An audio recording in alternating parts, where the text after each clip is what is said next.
A girlfriend who accepts me as who I am. I've come to love her even more. I strongly promised myself to make her happy no matter what. My name's Jake, 28 years old, born to kind-hearted parents. I had an average school life, and now I'm a regular office worker. The company I work for has wonderful working conditions. They pay for overtime work, give regular breaks, and have solid benefits. You might think I have no worries, but even I have some issues. It's about my body shape. I have a naturally large frame, overweight. Well, actually, I'm also tall and have a big build, so I'm more like a cuddly bear. Being big isn't a problem. The issue is the gap between my appearance and my personality. Embarrassingly, I'm timid. I get scared easily and can be jumpy. Absolutely no horror movies or roller coasters for me. And while people think I must love meat and eat a lot, beef doesn't sit well with me. I like rice just as much as the average guy. Sweets like cake and chocolate are my favorite. I can't even drink black coffee. In our modern day, people say we all have different values, but people judge based on appearance anyway. My ex once dumped me, saying she thought I'd be more manly. That was back in college. I was never good with women, and being dumped like that left a huge scar. I ended up growing distant from women. As a result, I'm still single at 28. I've been set up on dates by coworkers and friends quite a few times, but conversations never really took off and nothing progressed. I hadn't found a woman I truly felt connected with since college, so I thought I was okay with that. But now, there's a woman I've been interested in at my workplace. I was assigned to a newly established department 6 months ago. The department, made up of relatively younger folks within the company, was still small and had yet to make any achievements. But everyone is full of enthusiasm to make results and expand this new department, and I feel very fulfilled doing my part.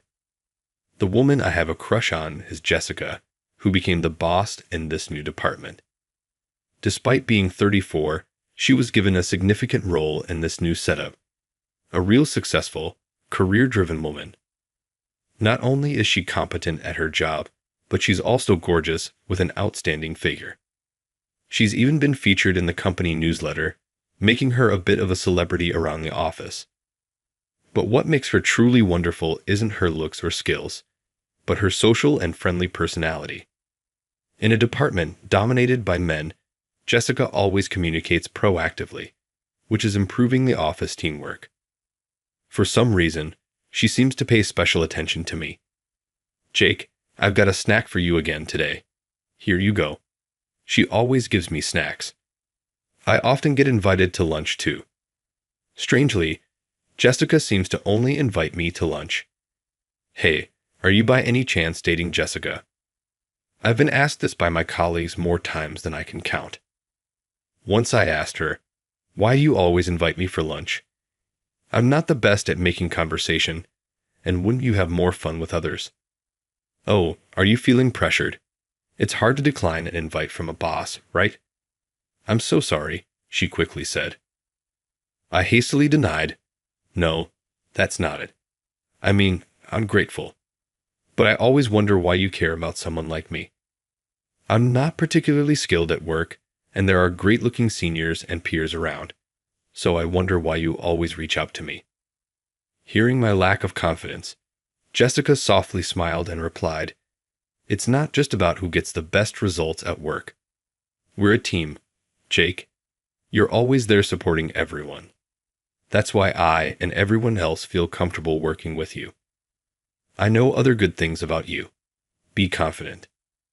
Honestly, hearing that from someone I had feelings for made me incredibly happy. But I didn't have any intentions of confessing my feelings to Jessica. To me, she seemed like someone who was out of my league. Maybe she cares about me because the needy ones are the cutest or something like that. Just being around her, seeing her, and talking to her was enough to satisfy me. That's what I thought. However, soon there was an event that changed my perspective. One time, I had to go on a business trip out of state with Jessica. The overnight trip, which we were taking by train, was initially planned for Jessica and another senior colleague. But the day before, that colleague fell sick. There was talk of Jessica going alone, but last minute, they decided to let me accompany her for experience. Being my first business trip in the new department, and especially with Jessica, I was pretty nervous.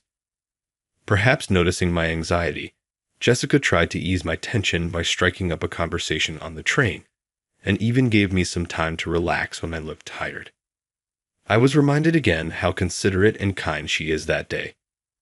I planned to stay in a hotel, while Jessica was planning to stay at her parents' house. It turns out the business location was near Jessica's hometown, so she had taken off from work the next day. By the way, anticipating the fatigue from the trip, I had also been granted leave for the following day. Our plan was to head back leisurely on an afternoon train. However, after finishing our work, something unexpected happened. While walking close to my hotel, Jessica suddenly sat down.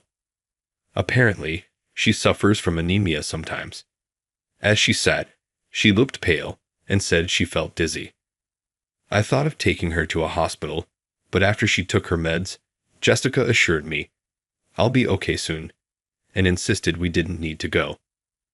"I'll take a taxi to my parents' house from here, Jake. You can head back to the hotel. It's okay," she said, but I was too worried to let her go alone. I got into the taxi with her, deciding to drop her off at her parents' house. I was supposed to head back right after that, or at least that was the plan. But the moment we arrived at Jessica's parents' house, everything changed. I held Jessica's bags and supported her as we stood at the front door of her family's home. When I rang the doorbell of the two-story American-style house, two younger men who looked strikingly similar to each other came out. Both of them shouted in unison, "Mom, Jessica brought a guy home." Before I could even react, I heard the hustle and bustle from inside, and several people, both men and women, rushed out. "Oh my, Jessica, when did you get a boyfriend? Why didn't you tell us? We're not prepared at all. Sister-in-law's boyfriend is a big guy." While I was in shock, Jessica, having a headache, whispered, "No, he's not." She tried to explain, but then 3 kids, Jack, Leo, and Sam, came running to the door. "Auntie, you're so late. Let's play. Come on, draw something for us." Clearly, the kids weren't interested in our story. Feeling overwhelmed by everyone talking at once, an older man about my size came from the back and let out a sigh. "Everyone, please calm down. At least let them in." With this atmosphere, I couldn't say, "I'll just head out now." So I was warmly welcomed and ended up stepping inside Jessica's family home. Feeling unwell, Jessica decided to rest upstairs, and I was invited into their huge living room. That was where I was introduced to everyone, and boy, that introduction was just something else. Living in Jessica's family home were her father named Tyler, her mother Chelsea, Jessica's twin younger brothers, a younger sister named Mason, grandparents, and even a great-grandmother. Adding to that, because Jessica had returned home after a long time, her older brother Kevin and his wife Lena, their 3 kids, and a close family friend who seemed to be the boyfriend of another sister had also come over for dinner. So on this day, there was a total of 14 people at Jessica's house. Growing up as an only child, I was used to a quiet household. Well, this was also because both my parents and I were not very talkative, and thus the atmosphere at Jessica's house was so overwhelming for me. Not only was there a big family, but each one talked nonstop like a machine gun firing away. Moreover, everyone would just start talking regardless of whether someone else was already speaking. I felt like I had to be some kind of superhuman to keep up with them all. For my part, I was desperately trying to explain, "I'm not her boyfriend. I'm just a coworker. You don't have to be shy about it. How long have you two been dating?"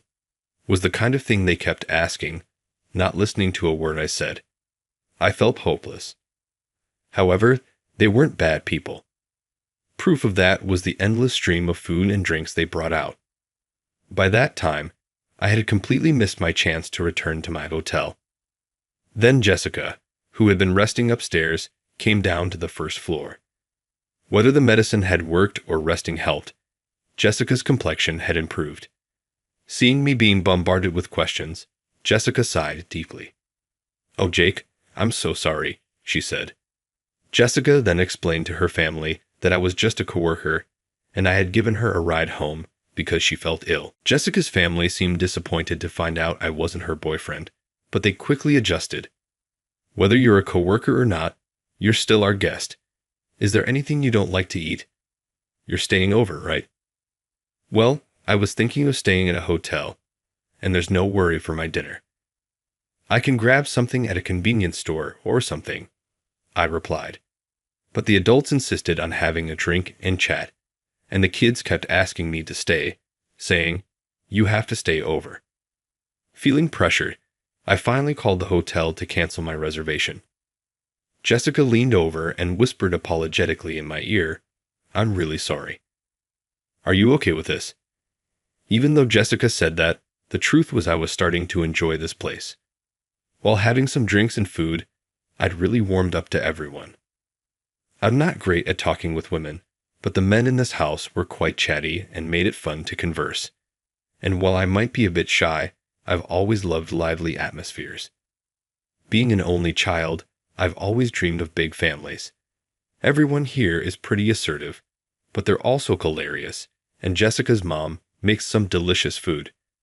Plus, Jessica's twin brothers, Brandon and Kyle, are 26, close to my age, so we got along. No, it's my first time in such a lively setting, but I'm starting to have fun. I'm the one who should apologize, staying over at my boss's family home like this.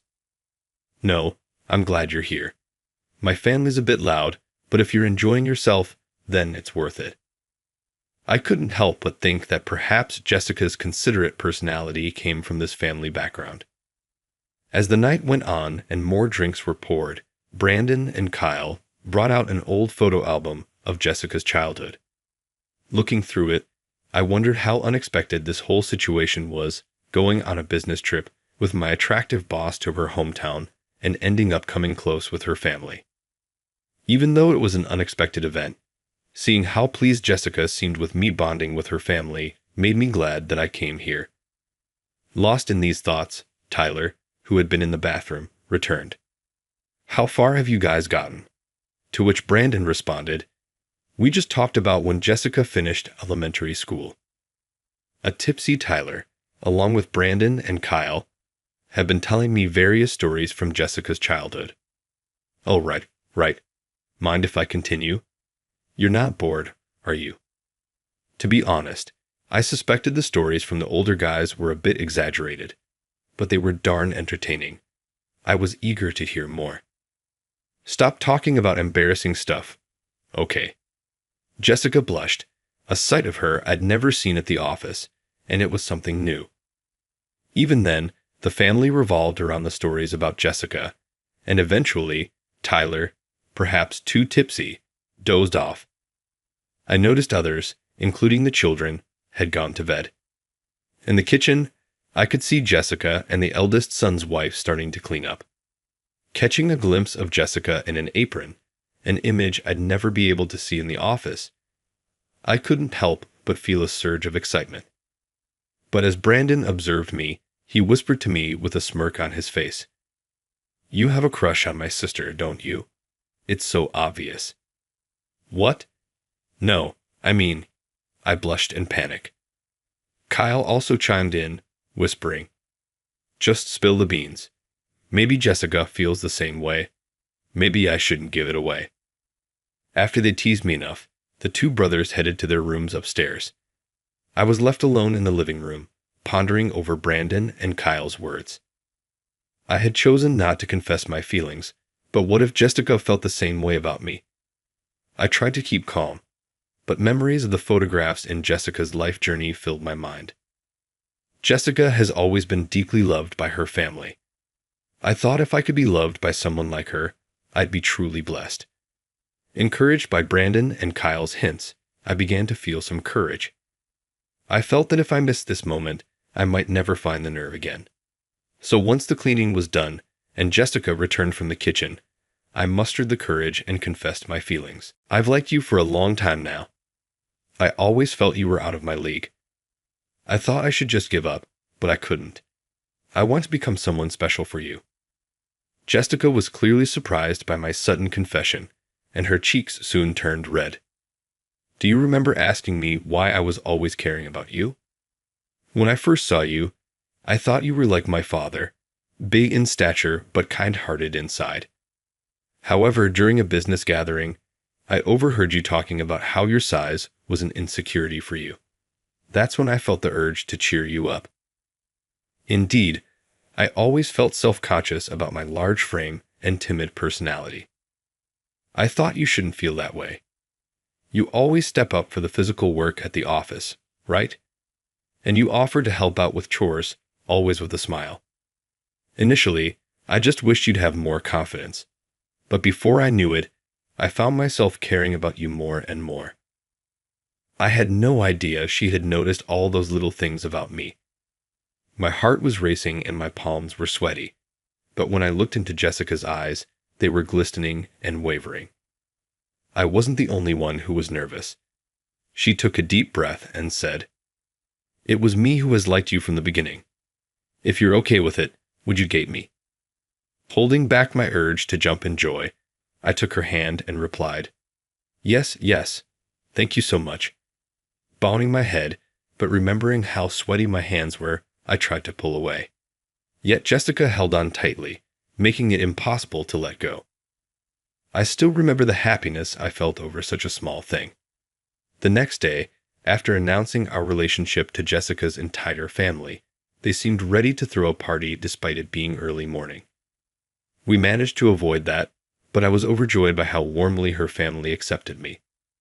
After saying our goodbyes to Jessica's family, we took the same Amtrak train home. Sitting next to each other, we sneakily held hands. It felt like I was a teenager again, and also a bit embarrassing. Just holding hands made my heart race like crazy. She's truly a beautiful person. A year into our relationship, we got married. Our wedding was lively with Jessica's family in full attendance. During the ceremony, I found myself reminiscing.